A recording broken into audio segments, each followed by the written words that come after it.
Welcome to the program. My name is Vince Nigro. On Insights today, Dr. Carlo Ammendolia. He takes questions. For the last year and a half, we've had so many people talk about his program. They've asked me to ask him a particular question. On today's program, we give him a round of questions and he gives you all the answers. Dr. Ammendolia on Insights.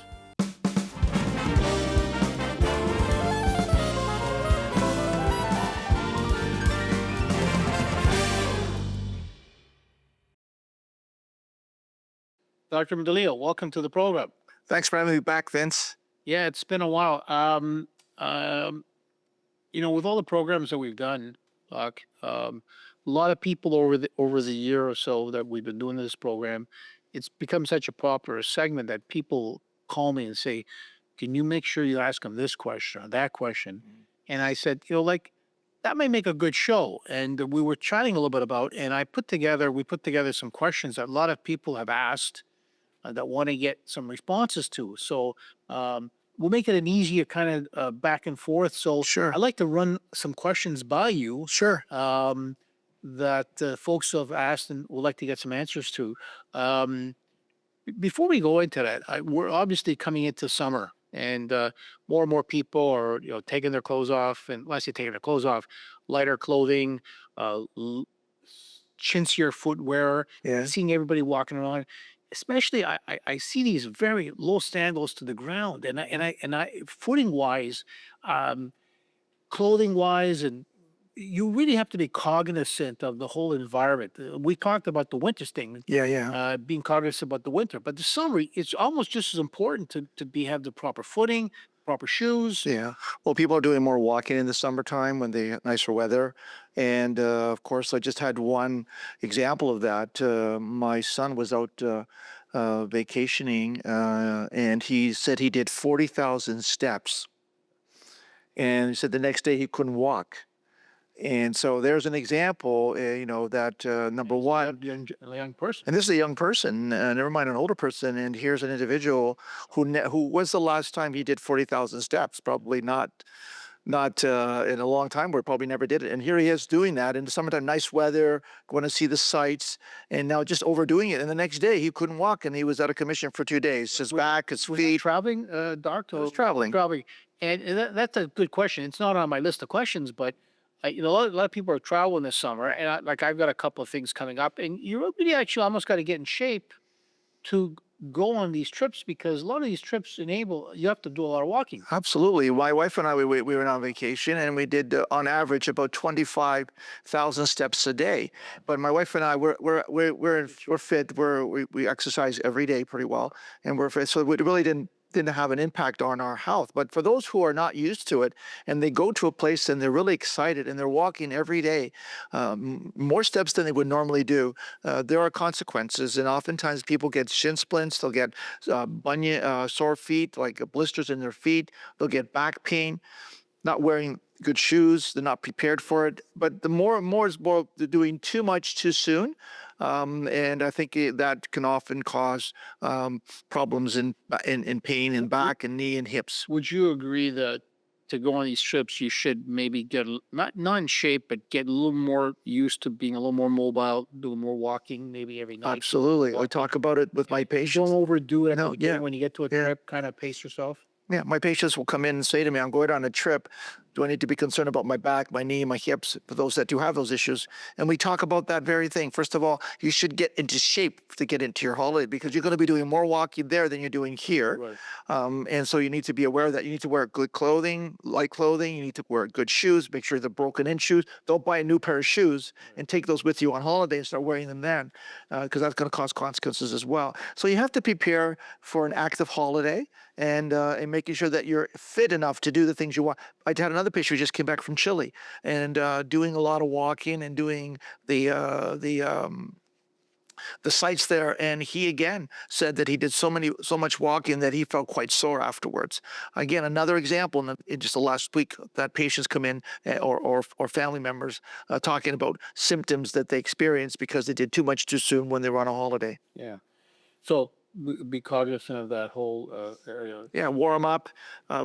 do a gradual walk. Then maybe the first day, maybe do, 8,000 steps. And then the next day do 12, and then gradually increase the number of steps, and make sure you're wearing good footwear that's not brand new, that you're not breaking them in on your holiday. Yeah.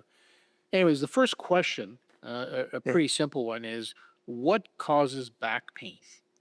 Wow, what a question. So that's a huge question. There are so many factors that related to back pain.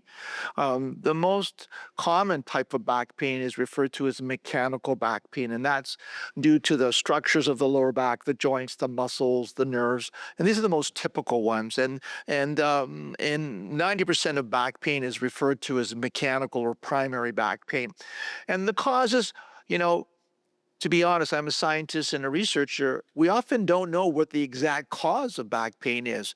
We can't differentiate between a muscle pull or a ligament injury or a strained joint. And so sometimes it's quite difficult to discern exactly what structure is involved because there are so many structures in the back. But the good news is that even though you don't know exactly which structure is involved that's giving rise to the back pain, the treatment is relatively the same once you rule out the bad things that can cause back pain, like cancer, infection, inflammatory disease. And those are quite rare. And so once you've ruled out, and once your doctors rule them out, then you're dealing with something called primary back pain. And that type of back pain does get better on its own in the vast majority of cases. And so what causes back pain? We often don't know the exact cause. It's usually mechanical, which refers to joints and muscles and ligaments that cause the motion and related to movement of the back. They sometimes became strained, they become inflamed, they became irritated by a movement, by something you do. But the exact cause is often a mystery sometimes when it comes to knowing exactly what the cause of back pain is. In the supplementary question is, can it be prevented? It's almost like the question of traveling. I mean, you got to be proactive about it in terms of being aware of what you do and how you even getting out of the car. Right. Sometimes will throw off your back. Yeah, I think we can think about certain things about back pain that might bring it on. And we could talk about, doing too much too soon in the garden, for example, or going on a long trip in the car sometimes might bring it on, sitting at your desk without moving for long periods of time. So the bottom line is motion. You need to keep moving. That is a good preventative measure for back pain. And then also is stress. Emotional stress and worry. If you look at my clinic, for example, we often see, accountants, coming into our clinic with an episode of back or neck pain during tax season. Teachers, when do they come to see me? They come to see me when it's the teacher-parent interview time. Very stressful time for teachers. And that's when their back or their neck starts to flare up. Because emotional stress and worry causes muscle tension.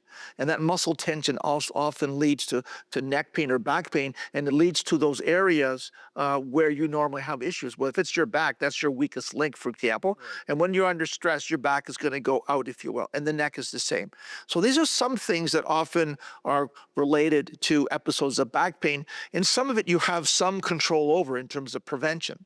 But having said that, though, I really want to be clear about back pain, that back pain is experienced by about 90% of the population experiences back pain. It doesn't matter where in the world, third world, first world,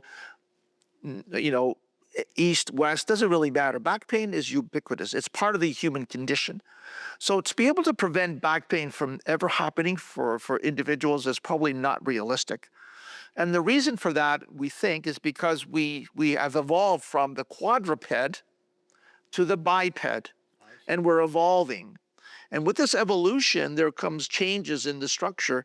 And I don't think we've got to that point where we have evolved to the upright posture, to the point where we've adapted. And I think that might be one reason why most of us will experience back pain at least once in our lifetime. Okay.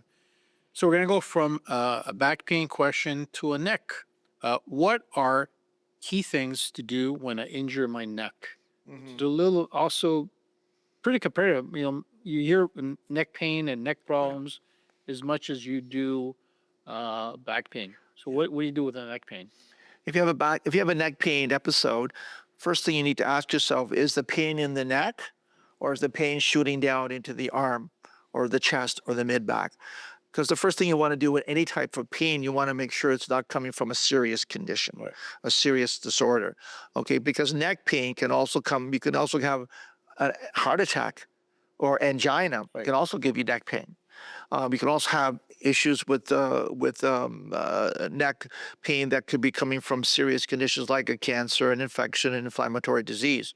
So once you've ruled out that, and I think for most people that experience neck pain, what we call primary neck pain. They wake up in the morning, they have a stiff neck, or they're on the computer all day, they get a stiff neck. It's not likely coming from those serious diseases, right? So if those patients that have neck dominant pain, I think the first thing you want to do is to keep moving, because we know that with you have a neck pain that's primary, it's usually joints and muscles and ligaments, and those structures need motion, even when they're painful to do, because that speeds up the healing process. Putting some ice pack on the neck would also help during that initial acute episode.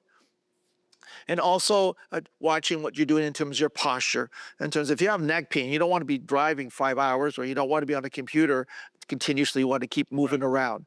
But things like home kind of self-management is the key thing in the beginning.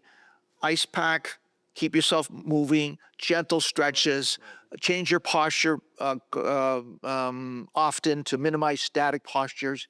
And neck pain and back pain usually get better on their own. It's not pleasant, but it does get better on its own. Just a supplementary, and I'm going to add some supplementary. You've talked about ice. When do you use ice and when do you use heat? Is there a norm to that? Great question. So there was a review that was done that was published a number of years ago by a colleague of mine. He compared the benefits of ice versus heat for low back pain. And he really didn't find much of a difference between the two. And so that's, the research, but the research wasn't that great in terms of the quality. But I'll give you my experience with ice and heat in terms of applications. I tend to use ice when the symptoms are more acute and there may be associated inflammation. For example, if you twisted your knee or twisted your ankle and there's swelling there, I don't think you'd want to put heat on it. You'd likely put ice on it, right? So when it comes to the neck and to the back, those structures are quite, deep behind lots of big muscles, so you're not going to really see any swelling or inflammation in joints. And so my feeling would be that if you have acute pain, then at the beginning, I would like to use ice packing, because you get the inflammation component, but you also get the muscle relaxing component that ice has. Heat has to have that muscle relaxing component, but it also draws in a lot of blood. That's why when you put heat on a structure, you see redness, because it just attracts blood to the area.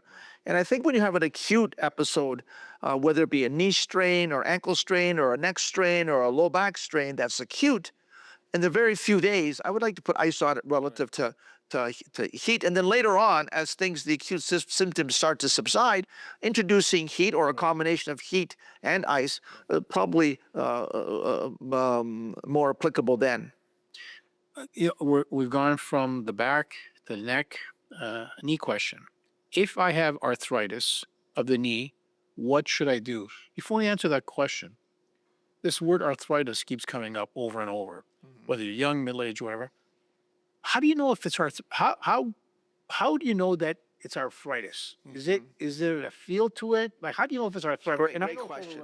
And there's a debate even amongst the scientists that study this area in terms of defining what arthritis is. First of all, I wanted to let you know that arthritis is a general term. There are 100 different types of arthritis.